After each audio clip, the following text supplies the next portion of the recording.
Merci beaucoup, Lauren et Raphaël.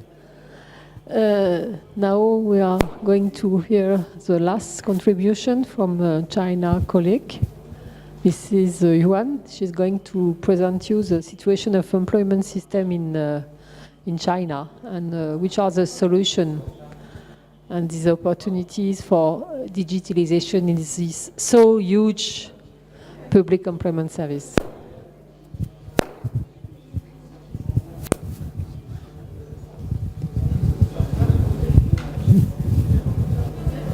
Okay, thank you.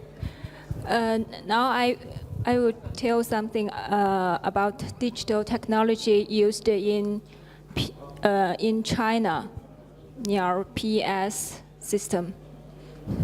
First of all, I want to give you some figures about employment in China. Here is the figure we ended of 2017. The total population was 1.39 billion, so it's a huge population. And the people aged from 16 to 59 was 900 million. Among these people, more than almost 800 million are economically active population. That means these people who need to have a job. And the population who have been employed was 776 million. And the urban registered unemployment rate was 4.02% at end of 2017. So the figure gave you an idea that there are too much people who need job, and the PS has a very huge task to pay. And this is the structure of our PS system. We have 6 levels from national level down to the village level. And from the national to the district or county level, we have a specific institutions to provide PS services. And to the township and the villages level, we only can have some service people to provide the PS services to local people. There will be no specific institutions to provide services, but there are some people who make doing this work. And actually, there are a lot of changes in our PS system. First, the target group of PS has changed a lot. Our PS developed from in 1998, the late 1990s. At that time, China, the government is doing its reform on the state-owned enterprises. So there are a lot of laid-off workers. And at that time, there are 30 million laid-off workers need to be placed by the government. So at that time, we developed our PS system to help these people to get work. But now we face more people to get our service. Generally, they include normal job seekers and the unemployed people, the youth and the rural migrant, and other special groups. And from areas, we expanded our service from urban to rural area. That means the whole country is in our service. So in order to provide more services in a large scale, so we try to develop a lot of information technology. In a lot of places, they use different ways to provide their services. You know that China is a big country, and there are huge differences between cities. Some cities may have more money and more advantaged technology, but in some rural and poor areas, they may use very traditional way to provide their services. In the advantaged places, they use different ways to provide services, such as they can provide information through LED screen in the offices, and they also have some self-service machine, and the job seeker people can go to the machine and help themselves. Although we have a website, website can give more services such as policy information and job vacancies, job fair information, and also some information about job guidance or career planning. We also have different ways, such as email and a telephone hotline, and also short message to give specific information to different people. And now, because of the mobile internet used a lot, so we also developed some apps and other channels through smartphone. And here you can see the WeChat. And the WeChat is a very good way to spread our information, to spread our services. And here is another figure. You can see that nearly more than 700 million people are internet users. Among them, 753 million people are mobile internet users. That means half of the people, half member of the people in China use smartphone. And so many places, they developed apps and some WeChat channel to provide their PES.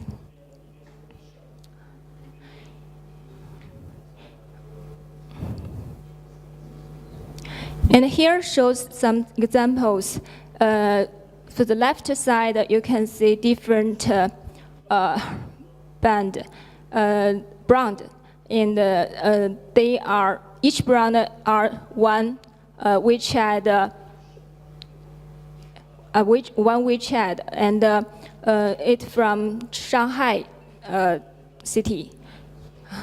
And the left side is published in on the website. There are code, and you can sweep the code and to get into the WeChat channel. Of course, not all places use this channel in China, but I here want to give you some examples that local people do.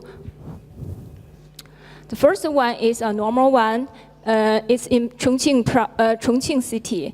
And here you can see a column, which means that you want to find the jobs. And the second column is you can enter the column and you can find different job vacancies. And the third one, you can see the detail of the job vacancy. You can see the name of the company and which place, which vacancy they have, and how much money they pay for the salary, and what is the detail of the vacancy. So it's a very traditional way to give the traditional job vacancy detailed information through WeChat channel to publish. This is a traditional way, but I want to give you another example on Shanghai. And you know, Shanghai is a very modern city in China, and very technology used. And Shanghai had used the WeChat channel to organize their 乐业上海, that means happy work in Shanghai. And in this channel, they publish all of information about employment. For example, they have published the employment policy through this platform, and also they give the information about the organization they will hold, such as a job fair or some special activity. And also they have they have a channel on employment. But here I want to introduce is about their report part. Every month, Shanghai will publish a specific topic on employment, and they can connect their database with different sources, and to analyze the one topic in the labor market and give information to the public. For example, you can see the figures here. For the left, upper left, that shows from 2011 to 2016, the changes of demand in the market. That figure only from the PES side, not the whole labor market. And the downside of the left, that shows the different salary, average salary from the first industry, second industry, and the third industry. And the right line shows the change, the increase of the salary. And also the right side, the upper side is wage change in the housing industry. And the downside is the graduates who signed the contract, and the different color shows how long the contract is. For example, the green one shows that the graduates signed contract from 2 years to 3 years, and the orange color means that 25.6% of graduates who sign contract from 1 year to 2 years. And here's another kind of figures.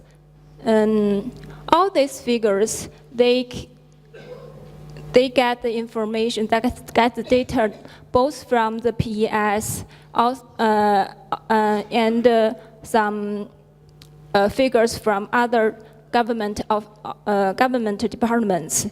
And all these informations published to the public to show the change in the labor market. And both for the employer and for the employee, they can get this information to decide what kind of industry they want to join in and what kind of salary in the society. And this is important to them to choose a job. And for the employers, they can know what's the change in the labor market and help them to make more rational recruitment. And here I want to emphasize that the digitalization of the information technology is a way to help us to ease our service delivery. But we should focus on the contents of our service. If we cannot get this data, the technology is not helping us, and it's not good for us to provide through it.